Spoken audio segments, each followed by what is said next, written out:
About to install the RuffStuff dual battery tray and a little bracket I made to hold it all down. Like and subscribe, be back in a second.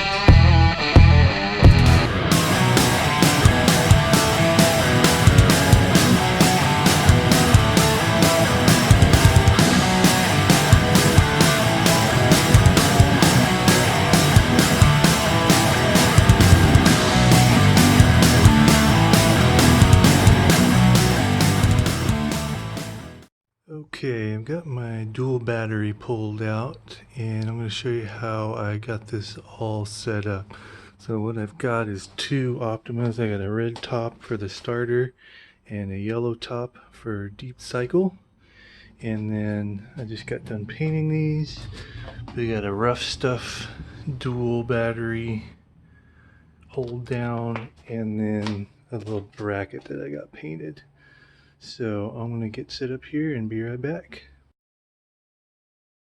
There's this is the airbag sensor here that sits underneath the normal factory battery tray right in this spot. And what I've got is I've got this bracket that I made that goes in here. That way the battery tray sits on this, and then it'll actually, I got another piece welded to the battery tray that then screws into this bracket.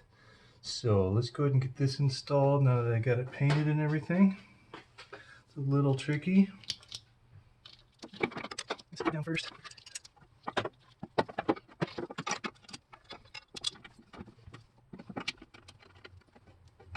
Just a 10mm nut on both sides.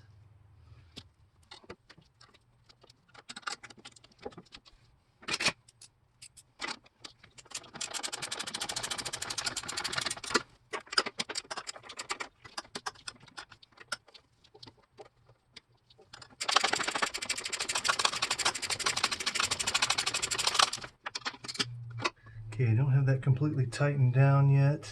I'm going to move these cables because I've also, down underneath there, coming in from the wheel well, I have another bolt that comes in to secure the bottom of it. So let me show you where that is. So it ends up right there above that vacuum canister. So let's see if I can't get this with one hand here. There you go. All right. There's that bolt there. Couple things to note here.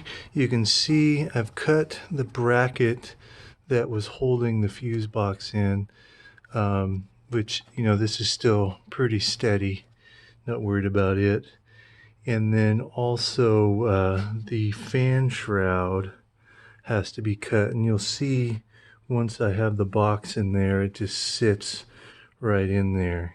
So you can kind of see from above here the angle. The box comes in right here. So let's put the box in.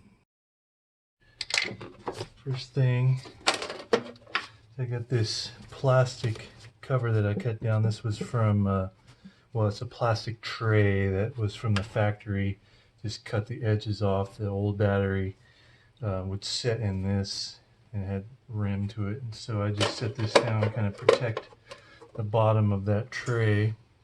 Hardest part is keeping these wires out of the way when I'm doing this. So let's see if we can't get these tucked away a little. All right. Tray just kind of goes in at an angle. And it just kind of slides down in.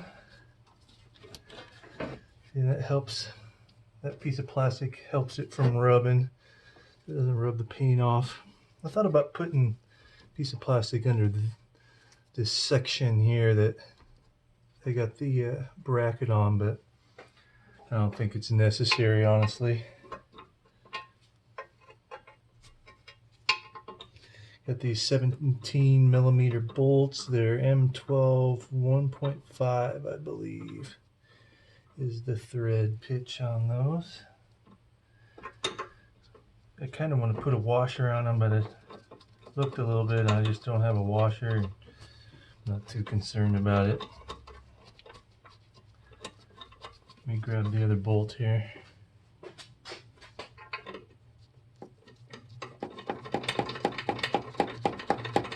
This bolt closest to the radiator is a little tight, so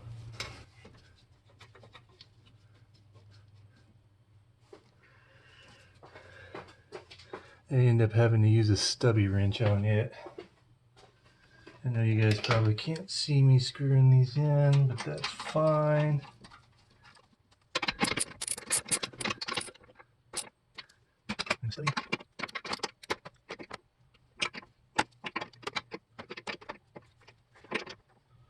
Might be able to get a bigger wrench on that too at an angle here.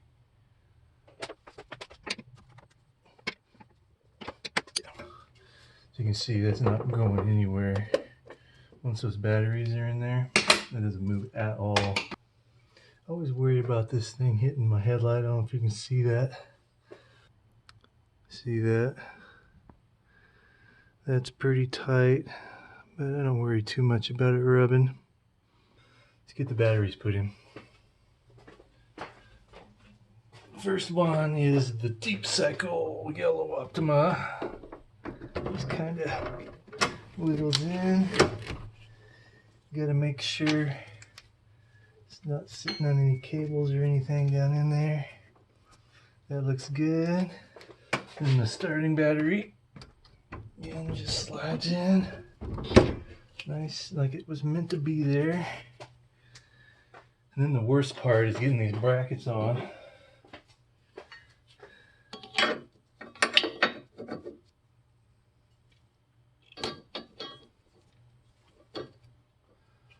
I always end up dropping one of these and having to take this all apart. So,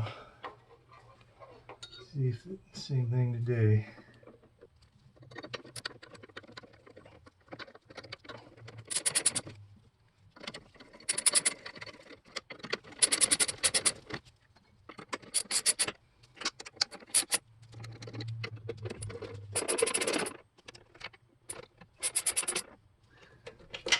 Well, that went a lot smoother than I'd hoped. You can see that thing doesn't move at all. Maybe just a little bit. What you don't know is that I forgot to put that plastic part on, so that's the second time I've done that today. The batteries are in. Next thing to do is actually have a little grub screw that I'm waiting on from Amazon. I might just put in the old one for now. It's a little burnout. So I'm waiting on a package from Amazon to get that all sorted. In the meantime, I can get the amp, the inverter, and my fuse. The fuse panel is what I have. My fog lights, my winch, the LED bar, CB, the backup lights all fused through. And as you can see, they're just on this, they're on a super short, so I didn't see any need to have like a breaker or anything on that since that's so short. What I'm eventually going to do is remove the evap canister, which is right back here, and then move this whole unit back there, kind of build it a little differently. Anyway, let's get what we got together here. So I've got them all labeled, you know, amp, fuse, inverter, and the dual battery. Dual battery is right back there. You can just barely see it. So anyway, gotta get these situated. Amplifier goes all under, you know, I think I'm gonna do this here. So with the connection to these, I've been having some issues. I'll show you here. I started having this little problem here at the parking ride, right?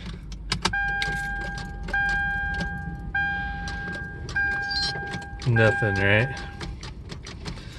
And what I figured out here is, here, let me go pop the hood.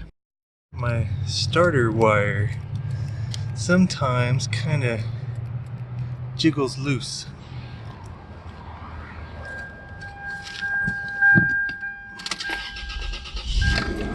Bingo, bango, bongo.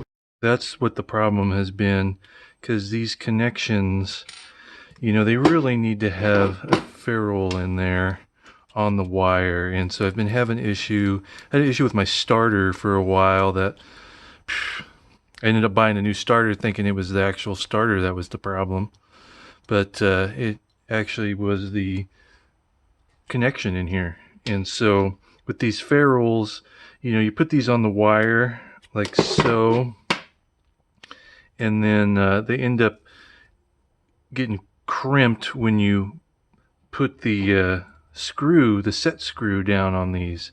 And so I'm going to put these on, make this connection a little bit better. First thing I got to do is I got to get all this crappy electrical tape off of these and get them looking a little better here with some heat shrink. So let's do that.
Man, that looks so much better, doesn't it?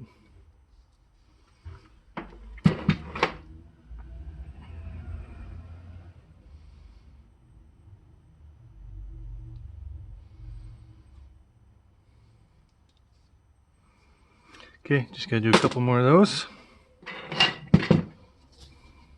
I saved you all the boredom of getting these all done. So as you can see, that's all in there. These here, also starter, alternator, factory fuse panel are all done. So let's get these in the car.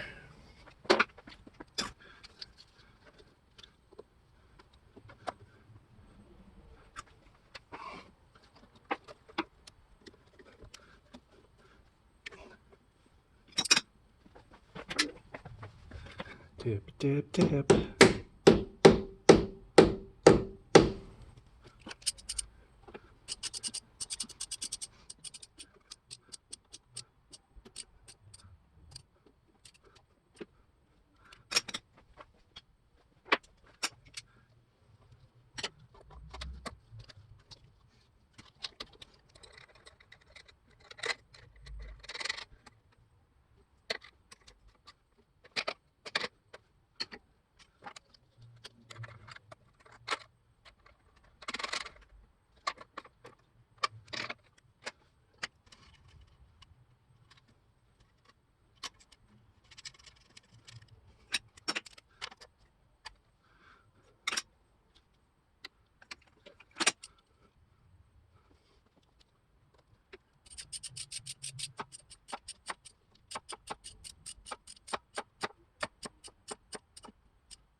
Tap, tap, tap.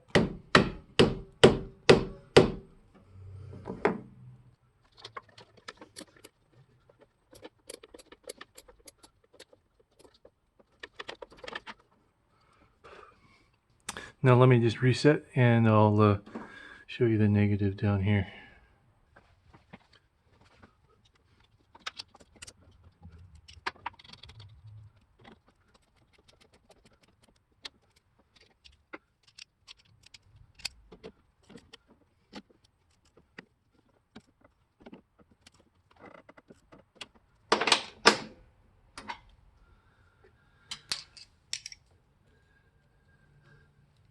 And there you go.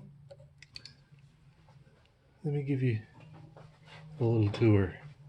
Okay, I wanted to show you the dual battery system I have. So this is a T-Max dual battery system. You know, it doesn't come with this or a fridge or anything, but it comes with a controller, solenoid, wiring kit. So the instructions here, yeah, it shows you how to kind of wire it up. I've got this mostly set up the way they've got it here. There's one thing that they mentioned, and I've got this circled here.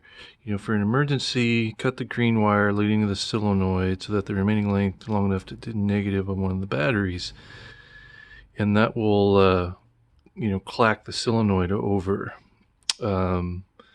So that's one of the things here. I've got a switch in the truck.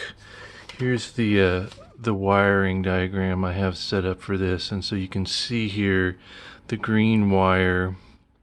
I have it coming out so that you know, it goes in actually to my fuse panel, and then you know, goes in at 30, which then, you know, automatically, you know, with it on all the time, it'll come out 87A, right, and then go to the green. And then when I flip the switch, which then grounds the relay here, it'll flip it over to just doing ground. And so then that'll basically link the solenoid, link the two batteries together manually. That way you're not solely relying on this controller to flip it. So that's the system I got. Let's go through the truck and we can take a look at it. The dual battery to the starting battery comes in here. The dual battery for the auxiliary comes in here. And then I have the solenoid right up here, you know, and so all of the control happens through this thing here, and that's just, you know, mounted up by the brake booster in essence. Let's go into the cab. You know, all the wiring comes down in there. It's a huge mess. I've got several relays up underneath there. I've got 4 relays that I've got. I'm going to eventually clean that up a little bit because it's a little bit of a rat's nest, as you might be able to see down there. Anyway, let's go in the cab and I'll show you the controller. So that right there is the manual switch. On, off, you know, linked, unlinked, or I guess it would be manual link, automatic control. Just sits next to the steering wheel, as you can see. The automatic controller is here in the glove box. You can see here, you can hit the display. Even though I don't have an engine on, this will all work. You can link it. I don't know if you hear that click. You can unlink it. It takes a second there. There you go. Well, that's a full rundown of this dual battery setup on my 99 4Runner. Like and subscribe, comment down below. Thanks for watching.